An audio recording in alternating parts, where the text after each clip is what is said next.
मज़मून physics class ॾहों बाब ॾहों सबक़ 12 हिस्सो पहिरियों मश्क बारूदी सवाल एक्सरसाइज MCQs। अस्सलाम वालेकुम प्यारा ॿारो, सिंध ऑनलाइन स्कूल में भलीकार। मां आहियां सनाउल महर।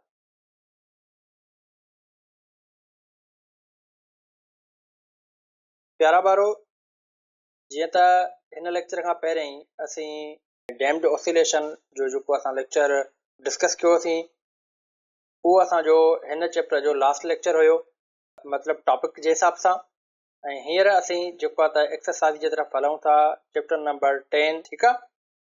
तो हिन जूं जेके एक्सरसाइज़ हूंदियूं आहिनि, जीअं त असां क्लास 9th में बि डिस्कस करे आया आहियूं, त उहे ॿिनि पोर्शन में विरायल आहिनि। हिकिड़ो आहे सेक्शन A, ॿियो आहे सेक्शन B। हाणे सेक्शन A जेको हूंदो आहे, उन में असां वटि हूंदा आहिनि मल्टीपल चॉइस क्वेश्चन्स, जंहिंखे असां MCQs बि चवंदा आहियूं। ऐं सेक्शन जेको B हूंदो आहे, उन में हूंदा आहिनि वरी असां वटि स्ट्रक्चर्ड क्वेश्चन चवंदा आहियूं। तो हींअर असीं पंहिंजे सेक्शन A जे तरफ़ हलूं था, जेको आहे असांजो मल्टीपल चॉइस क्वेश्चन्स। ऐं हिन में जेको पहिरियों असांखे MCQ ॾिनो वियो आहे, उन जी स्टेटमेंट में चवे थो त a girl throws a small stone into a lake. हिकु छोकिरी आहे जेका हिकिड़ो नंढो पत्थर कंहिं ढंढ में उछलाए थी। चए थो waves spread out from the where the stone hits the water and travel to the bank of the lake. चवे थो त उन खां पोइ वेव जेके आहिनि उहे फैलजनि थियूं ऐं फैलिजी करे उन स्टोन वारी जॻह खां जेको आहे त उन लेक जे किनारे जे तरफ़ अचनि थियूं। She notices that 10 waves reach the side of the pond in the time of 5 seconds। ऐं हुन छोकिरीअ इन ॻाल्हि खे नोट कयो त हर 5 सेकंडनि में जेको आहे 10 वेव्स अची करे उन किनारे सां टकराइजनि थियूं। चए थो what is the frequency of the wave. चए थो उन वेव जी फ्रीक्वेंसी छा हूंदी। तो प्यारा ॿारो, बेसिकली ही जेका स्टेटमेंट आहे, ही हिकिड़े क़िस्म जो न्यूमेरिकल आहे। ऐं हिन खे असां जेको आहे त केॾे मूंसां सॉल्व कंदासीं। इन जे लाइ कुझु पहिरियों त असांखे ऑप्शन ॾिना विया आहिनि, त तव्हां हिन ऑप्शन में असांखे ॿुधाईंदव त उनने वेव जी जेका फ्रीक्वेंसी आहे उहा छा हूंदी। 0.50 हर्ट्ज़ या 15 हर्ट्ज़ या 2 हर्ट्ज़ या 50 हर्ट्ज़। ठीकु आहे। असीं छा कंदासीं, हिन न्यूमेरिकल खे सॉल्व करण जे लाइ सभ खां पहिरीं जेको आहे त असां डेटा ॾिसंदासीं त डेटा में असांखे कहिड़ियूं कहिड़ियूं शयूं मिलियल आहिनि ऐं कहिड़ी शइ असांखे रिक्वायर्ड आहे। सभ खां पहिरीं जेका शइ असांखे मिलियल आहे उहा मिलियल आहे नंबर ऑफ द वेव्स। ऐं नंबर ऑफ वेव्स असां वटि घणी आहिनि, उहे आहिनि 10। उन खां पोइ ॿी शइ असांखे छा मिलियल आहे, उहा मिलियल आहे वरी टाइम। ऐं टाइम आहे असां वटि 5 सेकंड। मालूम छा करिणो, मालूम करिणो असांखे फ्रीक्वेंसी। ठीकु आहे। हाणे हींअर सॉल्यूशन जे तरफ़ हलूं था। जीअं त प्यारा ॿारो असीं पढ़ी आया आहियूं त फ्रीक्वेंसी जो जेको फार्मूलो हूंदो आहे उहो हूंदो आहे number of waves divide by time. ठीकु आहे। हाणे छा कंदासीं, असां हिते नंबर ऑफ वेव्स मथां रखियोसीं ऐं उन खां पोइ डिवाइड कंदासीं इनखे 5 सां, त 5 जी टेबल 10 ते 2 दफ़ा लॻंदी, यानी असांजो जेको जवाबु ईंदो उहो ईंदो 2 हर्ट्ज़। ठीकु आहे। हाणे हिते असां हिन ऑप्शन में ॾिसंदासीं त ऑप्शन्स में असां वटि कहिड़ो ऑप्शन जेको आहे उहो 2 हर्ट्ज़ आहे। जीअं त ऑप्शन सी जेको आहे उहो असां वटि 2 हर्ट्ज़ आहे, यानी ऑप्शन सी जेको आहे उहो असांजो करेक्ट ऑप्शन आहे। ठीकु आहे। उन खां बाद में सेकंड MCQ जे तरफ़ हलूं था। ऐं सेकंड MCQ में असांखे चए थो water waves can be used to show reflection, refraction and diffraction. चए थो वाटर वेव जेके आहिनि उहे असांखे जेको आहे त 3 शयूं ॾियनि थियूं। हिकु रिफ्लेक्शन, ॿियो रिफ्रैक्शन ऐं टियों डायफ्रैक्शन। ठीकु आहे। चए थो for each of these which रो shows whether or not the speed of the water wave changes। चए थो इन्हनि मां असांखे ॿुधायो त कहिड़ी जेका इन जी शइ आहे, यानी इन्हनि मां कहिड़ी, यानी रिफ्लेक्शन, रिफ्रैक्शन ऐं डायफ्रैक्शन मां कहिड़ियूं जेके आहिनि उन्हनि में जेका वाटर जी स्पीड आहे उहा चेंज नाहे थींदी। हाणे जीअं त असांखे हिते हीअ टेबल ॾिनी वई आहे, हिन टेबल में असांखे हीअ ऑप्शन ॾिना विया आहिनि त रिफ्लेक्शन, रिफ्रैक्शन ऐं डायफ्रैक्शन। ठीकु आहे। हाणे इन्हनि में असांखे ॿुधाइणो आहे त कहिड़ियूं जेके आहिनि प्रॉपर्टीज़ इन जूं वेव जूं, उहे असांखे जेका त उन्हनि में जेका आहे वाटर जी जेका स्पीड आहे उहा चेंज नाहे थींदी। ठीकु आहे। ऑप्शन ए जेको आहे उहो आहे रिफ्लेक्शन में चेंज थींदी आहे, रिफ्रैक्शन में चेंज थींदी आहे ऐं डायफ्रैक्शन में चेंज थींदी आहे। ॿिए ऑप्शन में चवे थो वरी रिफ्लेक्शन में चेंज थींदी आहे रिफ्लेक्शन में चेंज नाहे थींदी ऐं डायफ्रेक्शन में चेंज थींदी आहे। ऑप्शन सी में चवे थो रिफ्लेक्शन में जेको आहे त वाटर जी स्पीड जेका आहे उहा चेंज नाहे थींदी ऐं रिफ्लेक्शन में वरी चेंज थींदी आहे ऐं डायफ्रेक्शन में चेंज नाहे थींदी। उन खां पोइ ऑप्शन डी में चवे थो त रिफ्लेक्शन में वाटर जी जेका स्पीड आहे उहा चेंज नाहे थींदी, रिफ्रेक्शन में बि चेंज नाहे थींदी ऐं डायफ्रेक्शन में बि चेंज नाहे थींदी।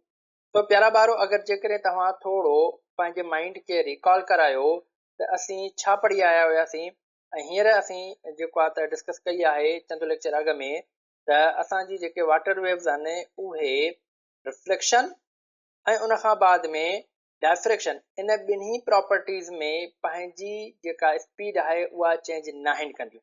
त हिते जेकॾहिं असां ॾिसंदासीं त हिते असां वटि ऑप्शन कहिड़ो ईंदो, उहो ऑप्शन थींदो असां वटि हिते ऑप्शन सी।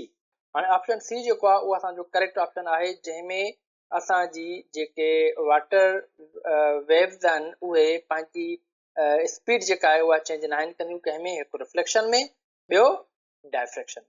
ठीकु आहे, उन्हनि जी स्पीड साॻी रहंदी आहे। बाक़ी रिफ्लेक्शन में उनजी स्पीड चेंज थींदी आहे, छो त उहा हिकु मीडियम मां ॿिए मीडियम में वेंदी आहे। ठीकु आहे, ऐं रिफ्लेक्शन में असांजो साॻे मीडियम में मुड़ी वेंदी आहे ऐं डायफ्रेक्शन में बि असांजो मीडियम साॻियो ई हूंदो आहे। ठीकु आहे प्यारा ॿारो।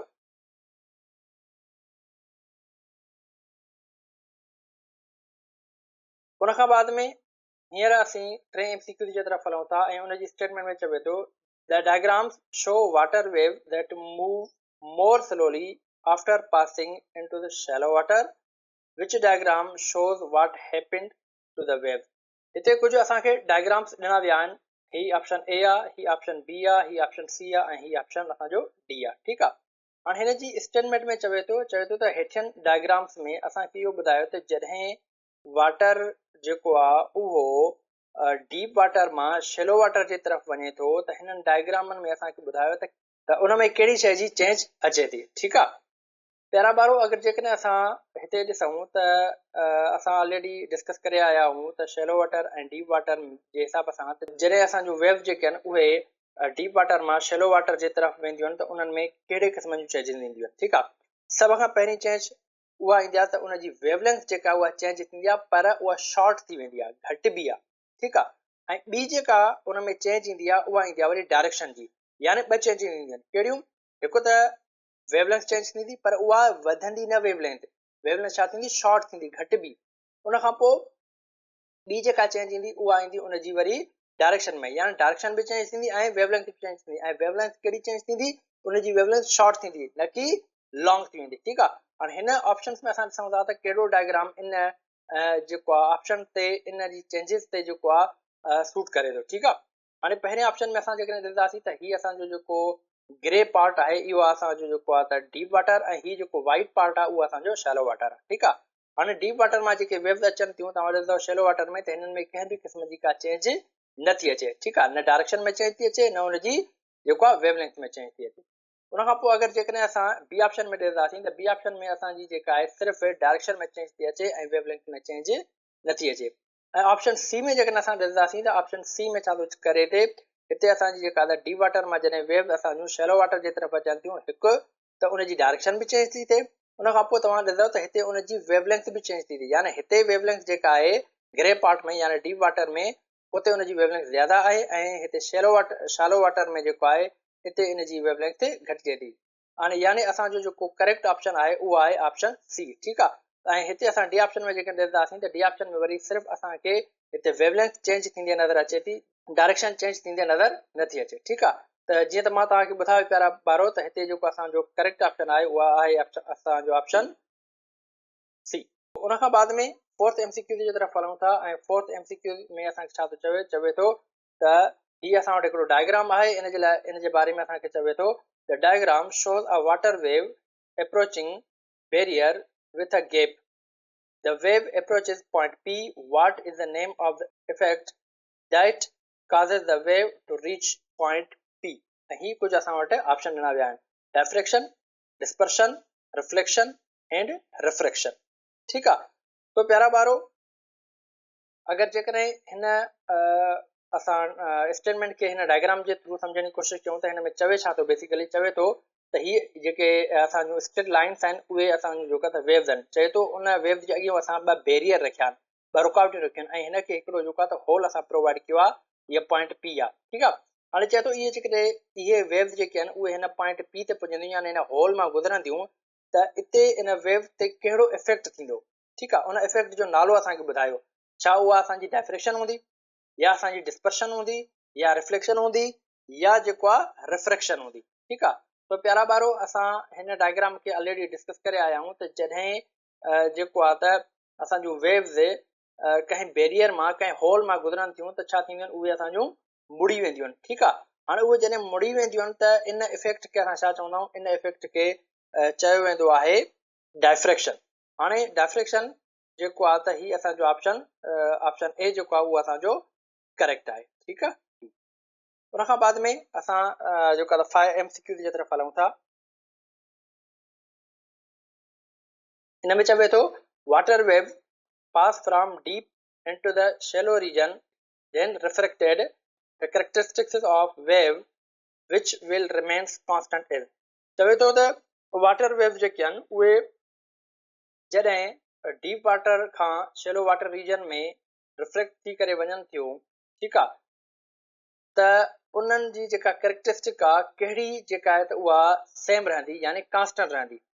डायरेक्शन उन्हनि जी साॻी रहंदी, फ्रीक्वेंसी उन्हनि जी साॻी रहंदी, स्पीड उन्हनि जी साॻी रहंदी, या उन्हनि जी वेवलेंथ जेको आहे उहा साॻी रहंदी। तो प्यारा ॿारो जीअं त असीं डिस्कस करे आया आहियूं त जॾहिं असांजी जेके वेव्स आहिनि उहे डीप वाटर मां शेलो वाटर जी तरफ़ वेंदियूं त उन में पहिरियों त चेंजिस कहिड़ियूं ईंदियूं। असां जेको आहे त प्रीवियस MCQs में इनखे डिस्कस कयोसीं त हुन में ॿ चेंजिस ईंदियूं। कहिड़ियूं? हिकु त वेवलेंथ चेंज थींदी, ॿियो डायरेक्शन चेंज थींदी। ठीकु आहे, तो हिते जेकॾहिं असां उनजे कांस्टेंट टर्म जी ॻाल्हि कयूं प्यारा ॿारो त उते छा थींदो त हिते असांजी जेका फ्रीक्वेंसी आहे उहा असांजी जेको आहे सेम रहंदी कंहिं में जॾहिं असांजी जेको आहे त वेव जेके पास थींदियूं उहे डीप वाटर खां जेको आहे त शेलो वाटर जे तरफ़ वेंदियूं। हिते ऑप्शन बी असांजो जेको आहे उहो करेक्ट ऑप्शन आहे। ठीकु आहे, उन खां बाद में प्यारा ॿारो असां 6 MCQ जे तरफ़ हलूं था ऐं उन में चयो थो which is not a characteristic of wave. चए थो वेव जी कहिड़ी ख़ासियत न आहे।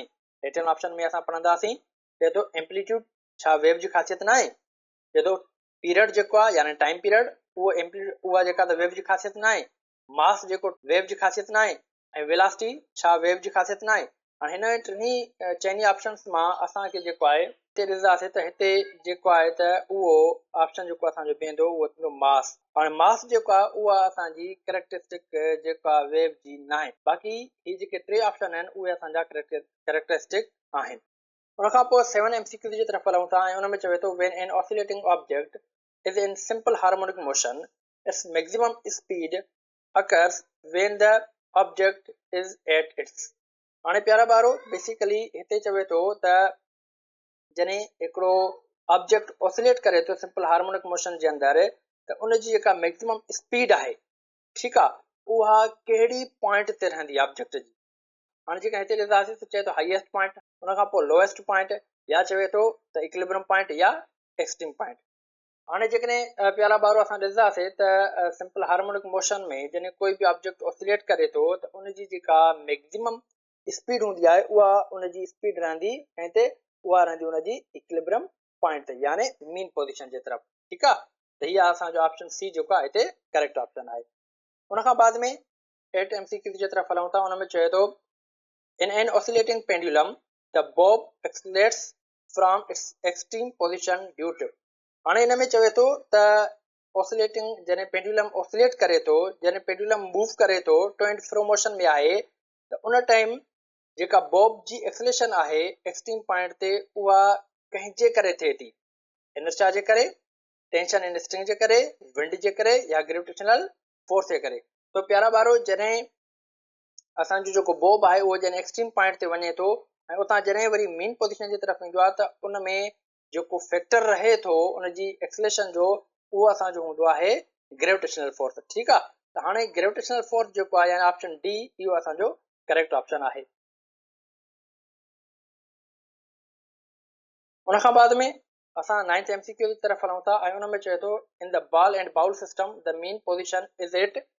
हाणे चवे थो बॉल एंड बाउल सिस्टम में जेका मेन पोजीशन हूंदी आहे उन बाउल जी उहा कहिड़े पॉइंट ते हूंदी आहे। चए थो अर्थ ते, floor of the bowl and centre of bowl या एक्सट्रीम पोजीशन।